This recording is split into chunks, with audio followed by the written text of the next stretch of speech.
வருகிற 5ஆம் தேதியிலிருந்து 15ஆம் தேதி வரை மதுரை புத்தக கண்காட்சி நடைபெற இருக்கிறது. மதுரை புத்தக கண்காட்சிக்கு மதுரை மாவட்ட மக்கள் ஒவ்வொரு குடும்பமும் ஏதாவது ஒரு நாளாவது பங்கெடுக்க வேண்டும். மதுரையின் திருவிழா, மதுரை பண்பாட்டு திருவிழா, இந்தியாவில் எழுத்துக்களின் தலைநகரம் மதுரை என்று நாம் சொல்லிக் கொள்கிறோம். அதற்கான காரணத்தை மரபு ரீதியாக நாம் விளக்குகிறோம். எனவே இந்த புத்தக திருவிழாவில் ஒவ்வொரு குடும்பமும் பங்கெடுக்க வேண்டும் என்று அன்போடு கேட்டுக்கொள்கிறேன். மாவட்ட ஆட்சியர்.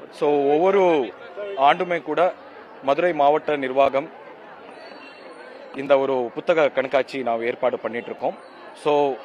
போன ஆண்டு கூட சிறப்பான முறையில் பொதுமக்கள், மாணவ மாணவியர்கள் இந்த ஒரு புத்தக திருவிழாவில் பங்கேற்றிருக்காங்க.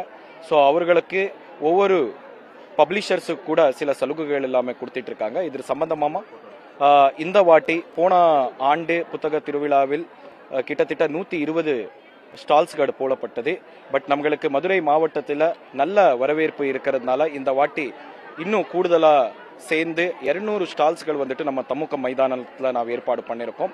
அனைத்து வயதுக்குள்ள நபர்களுக்கு கூட இந்த ஒரு புத்தக கண்காட்சி இருக்கணும் என்ற ஒரு நோக்கத்துடன் குழந்தைகளுக்காக தனிப்பிரிவு, மாணவ மாணவியர்களுக்காக தனிப்பிரிவு, போட்டி தேர்வுக்காக தயார் பண்ற நபர்களுக்காக ஒரு தனி பிரிவு, கலை நிகழ்ச்சிகள், கவிதை போட்டிகள், கதை போட்டிகள் போன்ற நிறைய நிகழ்ச்சிகள் இந்த வாட்டி நான் சிறப்பான முறையில் ஏற்பாடு பண்ணியிருக்கோம். இது மட்டும் இல்லாமல் மாலை நேரத்தில் கலை நிகழ்ச்சிகள் அண்ட் பட்டிமன்ற பேச்சாளர்கள், நட்சத்திர பேச்சாளர்கள் எல்லாமே மரியாதைக்குரிய நாடாளுமன்ற உறுப்பினர் அவர்களோட இணைந்து நான் இந்த வாட்டி கூட்டிட்டு வர்றதுக்கு நான் ஏற்பாடுகள் எல்லாமே பண்ணியிருக்கோம். போன ஆண்டதோட இந்த ஆண்டு கூட இன்னும் அதிகமாக அளவில் சலுகைகள் தர வேண்டும் என்ற ஒரு வேண்டுகோளை மாவட்ட நிர்வாகத்தின் சார்பில் நாம் பப்ளிஷர்ஸ்களுக்கு கொடுத்திருக்கோம். தேங்க்யூ. சீஃப் கெஸ்ட் என்ற மாதிரி கிடையாது. ஒவ்வொரு நாளுமே கூட ஒவ்வொரு சீஃப் கெஸ்ட்கள் கண்டிப்பாக இருப்பாங்க. இதுக்காக நான் ஒரு ஷெட்யூல் தயார் பண்ணியிருக்கோம். ஒரு நாள் காலையில 10 மணியிலிருந்து 9 மணி வரைக்கும் ஆரம்பிக்கக்கூடிய இந்த நிகழ்ச்சியில எந்தெந்த நேரத்தில் யாரெல்லாம் வரப்போறாங்க என்ற ஒரு விஷயத்தையும் கூட பண்றோம். பாராளுமன்ற உறுப்பினர் அவர்கள், நம்முடைய தூத்துக்குடி பாராளுமன்ற உறுப்பினர் அவர்கள்னா கூட ஒரு நாளுக்கு விருந்தினரா கூப்பிட்டிருக்காங்க.